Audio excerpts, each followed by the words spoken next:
Welcome to another video. Today we're going to do a sweet arrangement that could be for a sweet 16, a baby shower, a bridal shower, or just to enjoy for your home. Today's arrangement is inspired by the Eden rose. Look at these beautiful roses in pale pink and white. I have 5 Eden climbers. That's how much I love this rose.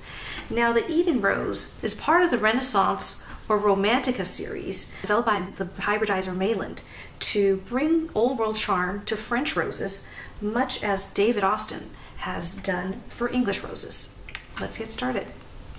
Now Eden rose, the French name is Pierre Ronsard rose. Pierre de Ronsard was a poet during the French Renaissance. So the American name is Eden and the French name is Pierre de Ronsard. I was inspired by the Eden rose's almost pale green buds, and I thought, what's more charming than a pale green and pink arrangement? So I'm going to start by greening in with some jasmine. I cut some jasmine from the garden because it has that pale green, and there's a little bit of the white flowers on the ends, but they're not blooming yet. I don't like the smell of star jasmine, so I'm actually glad that it's not blooming. The hydrangeas are just starting to bloom, and they're at the stage what we call broccoli hydrangea. Kind of looks like broccoli. I don't know if you get my son to eat it though. I'm going to use that as a greenery as well in the background.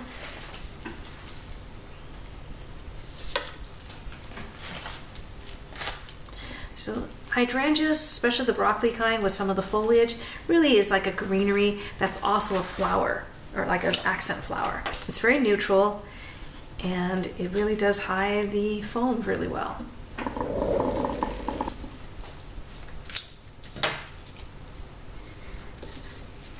This is jasmine. It's really tough. It's used in landscape quite a bit in Northern California because it can stand the drought, the heat, and it's evergreen.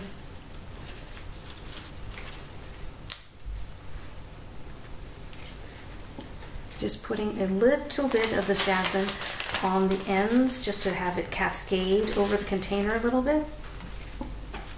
I don't want too much of it because it might look too busy because it's so frilly.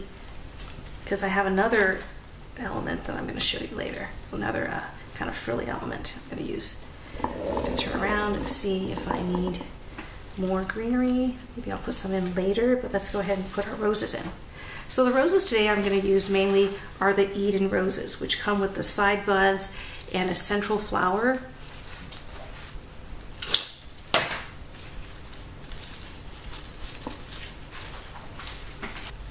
So since Eden is the star of this arrangement, I'm going to put it in first in the middle. Here's another pretty stem here. See how pretty it is with the pink edges and the white petals and the greenish hue on the buds. Just love this rose. And it's has a really long vase life, so it's just an ideal cut flower. And if you have a climber of this, you almost have enough flowers for the whole season. Just with this one rose will give you enough cut flowers for the whole season. It has that beautiful old world cabbage shape and the white with the pink edge. Just everything about it I love.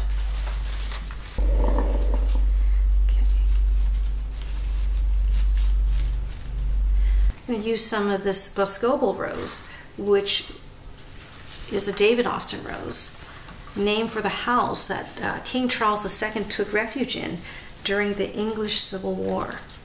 There's another Boscobel house in New York, but this rose was named for the Boscobel house in England. Just want a pop of this darker pink to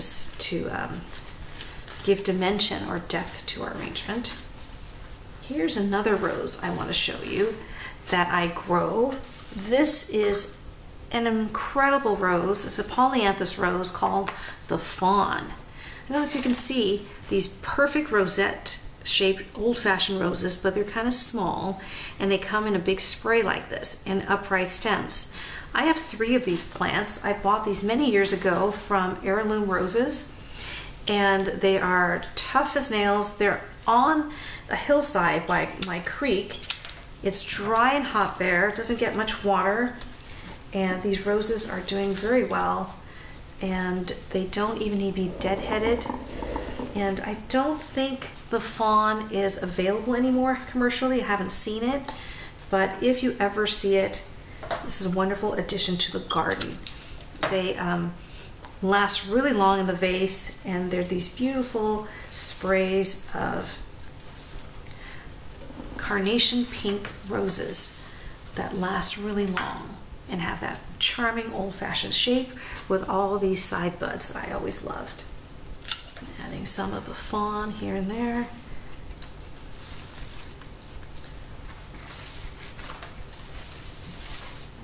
So you've got a big stem like this. Sometimes I'll cut some of the side shoots off and use them individually since I don't need such a big spray.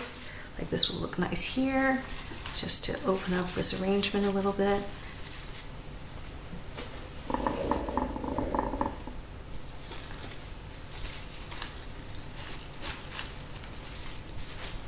See, I love this pink and green together. So sweet, so fresh looking. Look how pretty this is. Kind of white, semi-opened Eden rose here. I gotta use this stem.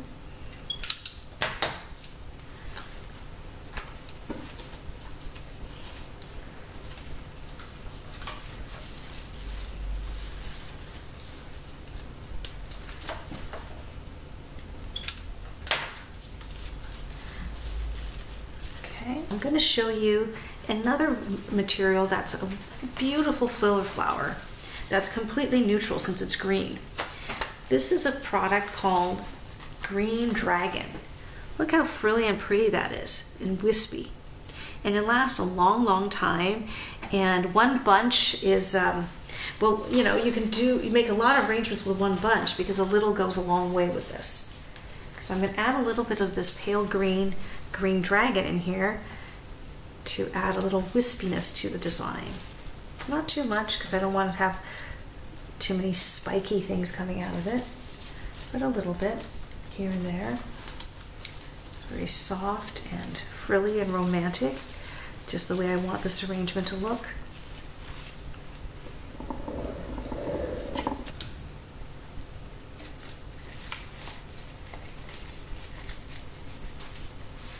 You could sometimes go overboard with the filler flowers because they're so fun to use, and then you step back and you see that you have too much. So just a little bit to add wispiness to this arrangement. Always stand back and look at arrangement to see what needs to be added or even taken away. Sometimes a little less is more.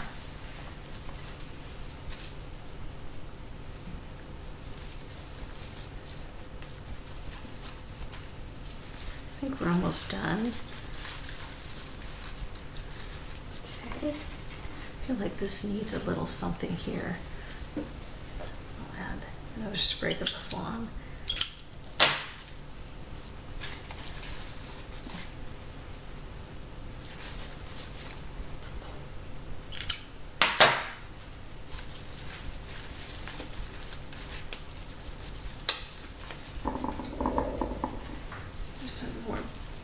Beautiful Eden. I'm going to add one here, pale, almost white element to this area here.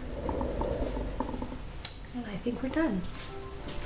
So this is a very easy arrangement, mostly clustered, but in an oval shape. This would be lovely for a Sweet 16 party, a baby shower, wedding shower, or just enjoy on your dining room table. Composed of beautiful Eden roses, broccoli hydrangea, green dragon, boscobel, and the Fawn.